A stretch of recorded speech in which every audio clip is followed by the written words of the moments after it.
नमस्कार दोस्तों, मैं रजनीश एक बार फिर आप सबका स्वागत करता हूं। दोस्तों, अगर आपके पास पैसों की इमरजेंसी आन पड़ी है और आपके पास पैसे नहीं हैं और आप अपने पीएफ से पैसा विड्रॉ करना चाहते हैं, अपने पीएफ से पैसा निकालने की सोच रहे हैं, पर आपको नहीं पता है कि आप पीएफ से पैसा कैसे विड्रॉ कर सकते हैं, उसका क्या प्रोसीजर है। जैसे दोस्तों, आप अपने पीएफ का पैसा कब और कितना निकाल सकते हैं। जब आप पीएफ का पैसा निकालने जाएंगे तो आपको किन किन डॉक्यूमेंट की जरूरत पड़ने वाला है। पीएफ का पैसा निकालते समय आपको कौन सा फॉर्म भरना है जिससे आप निकाल सकते हैं। पीएफ का पैसा निकालने की लिमिट क्या है और आप निकालने के लिए किस वेबसाइट पर आपको जाना है, उस पर कौन क्या क्या करना है, क्या प्रोसीजर है। अगर ये सब आपको नहीं मालूम है तो आज की इस वीडियो में आपको ये सब दिखाने वाला हूँ। लाइव दिखाऊंगा दोस्तों, लाइव दिखाऊंगा और सारा कुछ स्टेप बाय स्टेप बताने की कोशिश करूंगा। तो चलिए सारा कुछ देखने और समझने के लिए वीडियो स्टार्ट करते हैं। वीडियो स्टार्ट करने से पहले दोस्तों मेरा आपसे रिक्वेस्ट है, वीडियो पूरा देखिएगा और अगर वीडियो अच्छा लगे तो कृपया लाइक और चैनल को जरूर सब्सक्राइब करिएगा। तो चलिए वीडियो स्टार्ट करते हैं।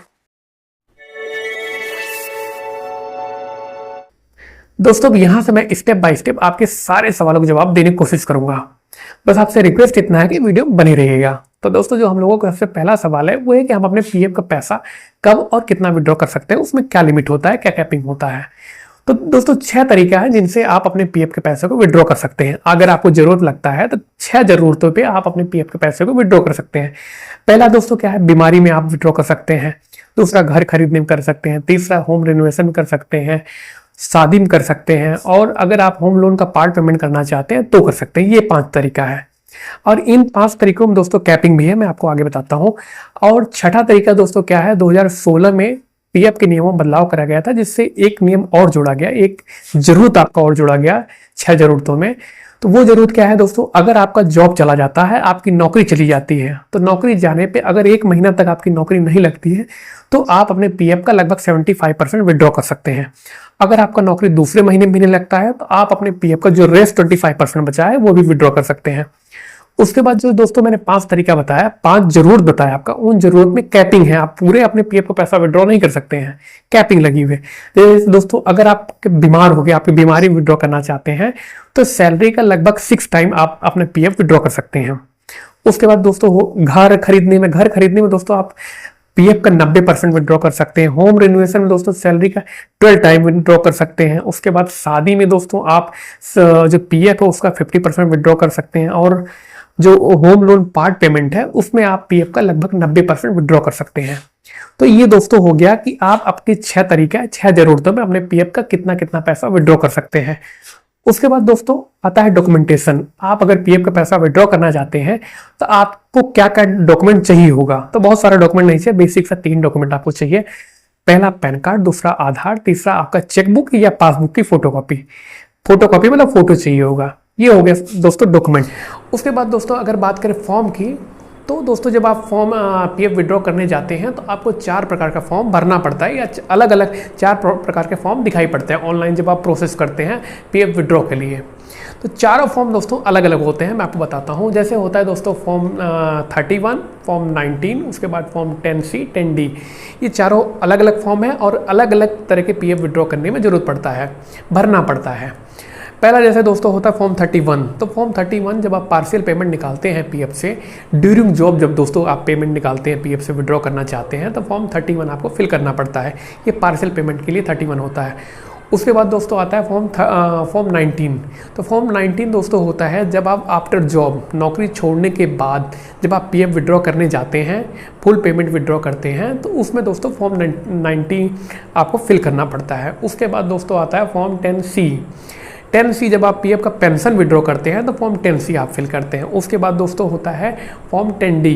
उसमें एक फुल पेंशन होता है, एक होता है मंथली पेंशन। जब आप मंथली पेंशन विड्रॉ करना चाहते हैं तो फॉर्म 10D आप फिल करते हैं। ये दोस्तों 4 प्रकार के फॉर्म होते हैं और अलग अलग आपको फिल करना है।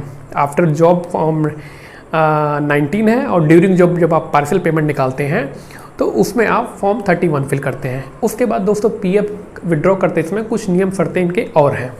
वो क्या है, जब आप दोस्तों पीएफ 5 साल के पहले, ग्रेजुएटी के पहले आप जब पीएफ विड्रॉ करते हैं, मान लीजिए आपका जो नौकरी का जो जॉब का ड्यूरेशन है वो 5 साल नहीं हुआ है, आपकी ग्रेजुएटी नहीं बनी है पहली, उसके पहले आप जब पीएफ विड्रॉ करते हैं और वो पीएफ अगर 50,000 से ऊपर होता है तो आपको 10% टीडीएस देना पड़ता है। और अगर 5 साल के बाद निकालते हैं तो TDS नहीं देना होता है। इसमें दोस्तों एक नियम और है, अगर आप 15G फॉर्म 15G फिल करते हैं तो उसमें फिर आपका जो 10% TDS है वो बच सकता है। पर इसमें एक और नियम है दोस्तों, ये नियम क्या है, फॉर्म 15G तभी काम करेगा जब आपका जो इनकम है, आप इनकम टैक्स के स्लैब में नहीं आ रहे होंगे, आपका इनकम टैक्स से स्लैब नहीं आएगा, तभी आपको 10% जो TDS है उसमें छूट मिलेगी। अगर आपका इनकम टैक्स के स्लैब में है तो आपको 15G भरेंगे, कुछ फ़ायदा नहीं होगा।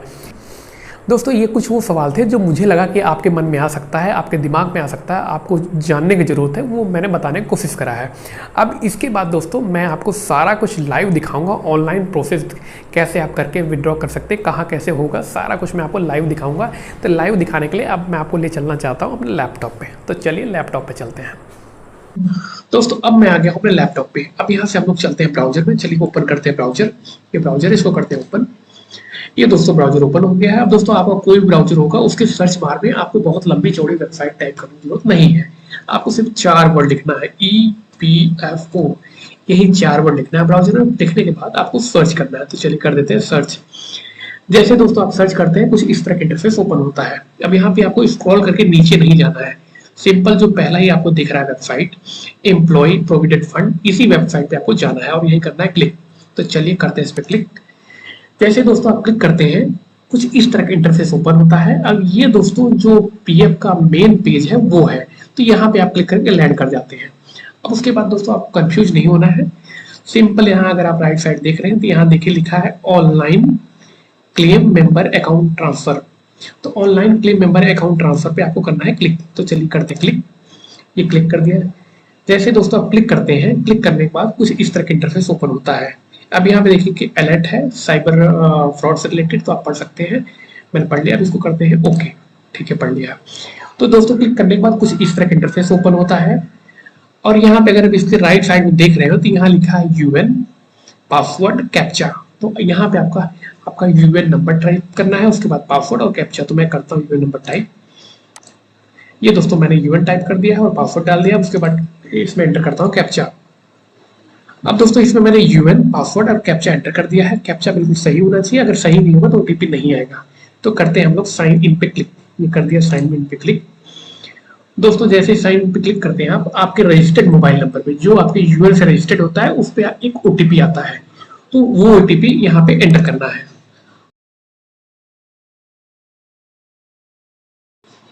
तो दोस्तों जैसे ही आप साइन इन पे क्लिक करते हैं आपके रजिस्टर्ड मोबाइल नंबर पे एक ओटीपी आता है। ओटीपी आपको यहाँ एंटर करना है। एंटर करने के बाद कैप्चा एंटर करना है। कैप्चा और ओटीपी बिल्कुल सही होना चाहिए। सही एंटर करने के बाद आपको यहाँ करना है सबमिट। तो दोस्तों सबमिट पे कर देते हैं क्लिक। अब दोस्तों यहाँ से इस पोर्टल से आप अपने पीएफ के पैसे को अपने बैंक अकाउंट में ट्रांसफर कर सकते हैं। पर दोस्तों ट्रांसफर करने के पहले आपको कुछ चीजें ध्यान रखना है और कुछ चीजें चेक करना है कि सही हो। अब क्या ध्यान रखना है दोस्तों, सबसे पहले आपको इसमें देखना है कि आपको प्रोफाइल बिल्कुल सब कुछ सही होना चाहिए, उसमें कोई मिसमैच नहीं होना चाहिए, जैसे आपकी स्पेलिंग गलत नहीं होना चाहिए, आपके पिताजी का नाम गलत नहीं होना चाहिए। ये सब चीजें आपको चेक करना है। उसके बाद दूसरा जो चेक करना है आपका केवाईसी अपडेट होना चाहिए, जैसे आपका पैन कार्ड आधार कार्ड ये अपडेट होना चाहिए और वेरीफाइड होना चाहिए, अप्रूव होना चाहिए। तो कहाँ चेक करेंगे आप, सिंपल यहाँ पे देखिए लिखा है व्यू। तो व्यू पे करेंगे क्लिक। क्लिक करने के बाद यहाँ जाके आप प्रोफाइल चेक कर सकते हैं। प्रोफाइल चेक कर इस पे करना होगा आप क्लिक। जैसे प्रोफाइल पे क्लिक करेंगे दोस्तों कुछ इस तरह का इंटरफेस ओपन होता है। अब यहाँ पे आप अपना नाम, अपने पिताजी का नाम, डेट ऑफ बर्थ, ये सारा कुछ देख सकते हैं, इसमें कोई मिसमैच ना हो। इसके बाद दोस्तों क्या आता है, आपका आता है केवाईसी। केवाईसी के लिए आप कहाँ जाएंगे, आप जाएंगे मैनेज में। मैनेज पे आप क्लिक करेंगे। क्लिक करने के बाद दोस्तों यहाँ पे आप देखेंगे लिखा है केवाईसी। तो केवाईसी देखने के लिए आपका केवाईसी वेरीफाइड है, अप्रूव है कि नहीं, तो उसके लिए करते हैं केवाईसी क्लिक। दोस्तों केवाईसी क्लिक करने के बाद कुछ इस तरह का इंटरफेस ओपन होता है। अब दोस्तों जैसे मैंने आपको बताया आपका 3 डॉक्यूमेंट, पैन कार्ड, आधार और बैंक अकाउंट नंबर और IFSC कोड जो होता है, ये दोनों बिल्कुल सही होना चाहिए। अगर एक भी मिसमैच हुआ, गलत हुआ, तो आपका क्लेम रिजेक्ट हो जाएगा। तो यहाँ देखिए, यहाँ डॉक्यूमेंट टाइप पे देखेंगे डॉक्यूमेंट है ये, उसके बाद नीचे वो डॉक्यूमेंट लिखा हुआ बैंक, पैन, आधार, उसके बाद स्टेटस पे देखिए यहाँ अप्रूव होना चाहिए। अगर कोई अप्रूव नहीं हुआ या इसमें कुछ भी मिस हुआ नहीं है तो आपका क्लेम रिजेक्ट हो जाएगा। तो उसके लिए क्या करेंगे दोस्तों, आप सिंपल यहाँ देखेंगे, यहाँ लिखा है click on KYC document to add. तो जो डॉक्यूमेंट मान लीजिए पैन नहीं है या बैंक अकाउंट का नंबर या IFSC नहीं है तो आप यहाँ से ऐड कर सकते हैं। तो दोस्तों ये सब जरूरी चीजें, जैसे आपका बैंक, पैन और केवाईसी, प्रोफाइल, ये सब आप चेक कर लेंगे। चेक करने के बाद तब हम लोग आगे बढ़ेंगे। तो पैसा आप क्लेम करने के लिए या विड्रॉ करने के लिए क्या करेंगे, यहाँ देखिए लिखा है ऑनलाइन सर्विसेज। तो ऑनलाइन सर्विसेज दोस्तों आपको करना है क्लिक। जैसे ऑनलाइन सर्विस पे आप क्लिक करेंगे, क्लिक करने के बाद पहला ही नंबर आता है क्लेम। अब इसमें देखिए 4 फॉर्म है, फॉर्म 31, फॉर्म 19, 10C, 10D। इस पे करना है आपको क्लिक। चलिए कर देते हैं क्लिक। तो दोस्तों जैसे ऑनलाइन सर्विसेज पे क्लिक करते हैं कुछ इस तरह का इंटरफेस ओपन होता है। अब यहाँ पे दोस्तों क्या है, मेंबर डिटेल है। आप अपना नाम चेक कर सकते हैं, डेट ऑफ बर्थ चेक कर सकते हैं, पिताजी का नाम अपने चेक कर सकते हैं। ये सारा चीज चेक करने के बाद नीचे देखेंगे तो उसके बाद है केवाईसी डिटेल्स। केवाईसी डिटेल में आपका आधार नंबर, पैन नंबर और बैंक अकाउंट नंबर। यहाँ दोस्तों अगर आप देखेंगे तो बैंक अकाउंट नंबर का जो बॉक्स है वो खाली है। तो इसमें आपको बैंक अकाउंट नंबर अपना वेरीफाई करना है। तो आपको वही बैंक अकाउंट नंबर देना है जो आपके यूएन से लिंक है, जो आपके यूएन नंबर से लिंक है, वही बैंक अकाउंट नंबर इसमें देना है, नहीं तो आपका क्लेम रिजेक्ट हो जाएगा। तो इसमें मैं करता हूँ bank account number enter. Bank account, तो दोस्तों बैंक अकाउंट नंबर एंटर करने के बाद आपको वेरीफाई करना है। तो करते हैं वेरीफाई पे क्लिक। तो दोस्तों जैसे ही आप वेरीफाई पे क्लिक करते हैं कुछ इस तरह का इंटरफेस ओपन होता है। और यहाँ पे दोस्तों सर्टिफिकेट ऑफ अंडरटेकिंग, ये दोस्तों पूछते हैं जो अकाउंट नंबर आपने दिया है वो सही है और इसी में आप पैसा चाहते हैं। तो बिल्कुल हम इसी में चाहते हैं और ये कंडीशन है, आप पढ़ सकते हैं। इस पे करते हैं हम लोग यस। ये दोस्तों यस पे क्लिक करा। अब ये दोस्तों यहाँ पे वेरीफाई हो गया है। वेरीफाई करने के बाद दोस्तों अगला स्टेप क्या है, आपको प्रोसीड फॉर ऑनलाइन क्लेम करना है। यहाँ नीचे अगर आप स्क्रॉल करके आएंगे तो देखेंगे प्रोसीड फॉर ऑनलाइन क्लेम। तो इसको करते हैं हम लोग प्रोसीड। प्रोसीड पे क्लिक। दोस्तों जैसे आप क्लिक करते हैं कुछ इस तरह का इंटरफेस ओपन होता है। अब यहाँ दोस्तों आप देखेंगे तो आपकी बेसिक डिटेल एक बार फिर आपको दिखाया जाता है। आपका mobile number, UN number, capital, आपका नाम इन कैपिटल लेटर में, उसके बाद पैन नंबर, उसके बाद डेट ऑफ ज्वाइनिंग। अब नीचे अगर आप देखेंगे दोस्तों ये वाला थोड़ा सा इंटरेस्टिंग है। जैसे मैंने आपको बताया था पहले ही, जब आप ड्यूरिंग जॉब पीएफ निकालते हैं तो उसमें आपको फॉर्म 31 आपको भरना पड़ता है। अगर आपको जॉब चला गया, छूट गया, छोड़ चुके हैं, तब आपके पास 3 फॉर्म और दिखाया जाता है। फॉर्म 19, 10C, 10D, ये 3 फॉर्म और दिखता है। अब जिसका मैं अप्लाई कर रहा हूँ वो ड्यूरिंग जॉब है तो उसको फॉर्म 31 दिखेगा। तो यहाँ पे सामने लिखेगा सेलेक्ट। यहाँ दोस्तों जैसे यहाँ दिख रहा है सेलेक्ट क्लेम ऑप्शन, तो सिंपल यहाँ आप देखेंगे तो सिर्फ एक फॉर्म दिखाई पड़ रहा है, पीएफ एडवांस फॉर्म। तो दोस्तों हम लोग क्या करते हैं, इस पर करते हैं क्लिक। जैसे क्लिक करेंगे कुछ और फॉर्म खुल के आ जाएगा। तो करते हैं क्लिक। ये देखिए दोस्तों जैसे क्लिक करा कुछ और फॉर्म खुल के आ गया। अब इसमें कुछ और आपका बेसिक डिटेल पूछा जा रहा है, वो आपको यहाँ फिल करना है। दोस्तों पहला क्या दिख रहा है, सेलेक्ट सर्विस। तो सेलेक्ट सर्विस में क्या करेंगे हम लोग, जिस भी अकाउंट से आप निकाल रहे हैं वो आपको सेलेक्ट करना है। पर दोस्तों यहाँ तक आने पहले आपको एक चीज और कर लेना है। अगर आपने दोस्तों मान लीजिए 4 कंपनी में काम करा है तो चारों कंपनी का पीएफ कोशिश करिए कि एक में ही ट्रांसफर कर लीजिए, उसके बाद विड्रॉ करिए। तो दोस्तों एक सेलेक्ट कर लिया है। उसके बाद ये पूछता है purpose for which advance is required. जैसे मैंने आपको पहले बताया कि जो 6 तरीका है, जो 5 तरीका है उससे आप जनरली निकाल सकते हैं। इसमें बहुत सारा तरीका आपको दिखाया जाएगा। तो चलिए मैं आपको दिखाता हूँ। क्लिक करेंगे बहुत सारा दिखता है। तो यहाँ बेसिक आसानी से निकालना है तो इनलेस में डाल के निकाल सकते हैं आप। तो इनलेस सेलेक्ट करा है। उसके बाद इसके बाद दोस्तों कितनी पैसों की जरूरत है ये देखिए लिखा है आवश्यक अग्रिम की राशि। तो सिंपल इनको चाहिए, उनका पैसा दोस्तों लिख लिया। उसके बाद दोस्तों कितना राशि चाहिए ये लिखने के बाद सिंपल अगर आप नीचे देखेंगे तो एम्प्लॉय एड्रेस है। एम्प्लॉय एड्रेस में एम्प्लॉय की एड्रेस लिखना है, उसका स्टेट, सिटी और उसके बाद उसका डिस्ट्रिक्ट और पिन कोड। ये 4-5 चीजें भरनी है। भरने के बाद नीचे अगर आप देख पा रहे हो तो यहाँ एक बॉक्स बना है, इसमें राइट टिक करना है। इसमें राइट टिक में पूछता है कि आप सहमत हैं, जो ये आपके आधार से जो मोबाइल नंबर लिंक है उस पर एक ओटीपी आएगा और वो ओटीपी देने के लिए आप सहमत हैं, आप राजी हैं। तो अगर राजी है तो क्लिक करिए। जैसे क्लिक करेंगे एक विकल्प और प्रकट होता है, उसमें लिखा है गेट आधार ओटीपी। तो गेट आधार ओटीपी के लिए सिंपल आप इस पे क्लिक करेंगे तो आपका नंबर जो आधार से लिंक है उस पर ओटीपी आएगा। तो चलिए करते हैं क्लिक। ये दोस्तों क्लिक कर दिया। अब देखिए दोस्तों एक ओटीपी का बॉक्स खुल गया है। अब इसमें आपके नंबर पे आधार नंबर से जो लिंक होगा उस पर एक ओटीपी आएगा। वो ओटीपी दोस्तों यहाँ इनको देना है। अब दोस्तों OTP आ गया है, मैं एंटर करता हूँ OTP।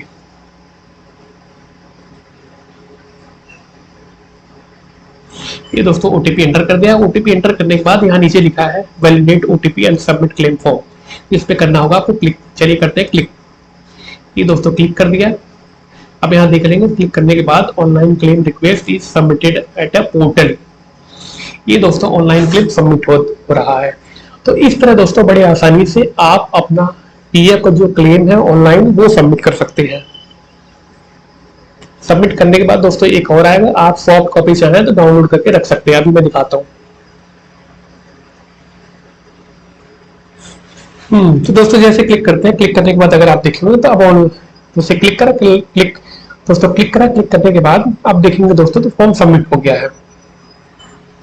दोस्तों अगर आप इसको डाउनलोड करना चाहें तो डाउनलोड भी कर सकते हैं। डाउनलोड करने के पहले दोस्तों अगर आपने मेरा चैनल सब्सक्राइब नहीं करा है तो प्लीज सब्सक्राइब कर लीजिए। चलिए बताता डाउनलोड कैसे करेंगे। डाउनलोड करने के लिए सिंपल यहाँ देखिए लिखा क्लिक हियर पे क्लिक करेंगे आप।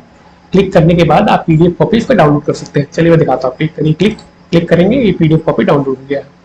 तो इस तरह दोस्तों आप डाउनलोड कर सकते हैं। और दोस्तों अगर पूरा प्रोसेस सही होता है तो पैसा लगभग 7 से 20 दिन के अंदर आपके अकाउंट में आ जाता है। तो दोस्तों आज के लिए इतना ही। अगले वीडियो में फिर मिलते हैं किसी नई जानकारी और नए अपडेट के साथ। तब तक के लिए जय हिंद।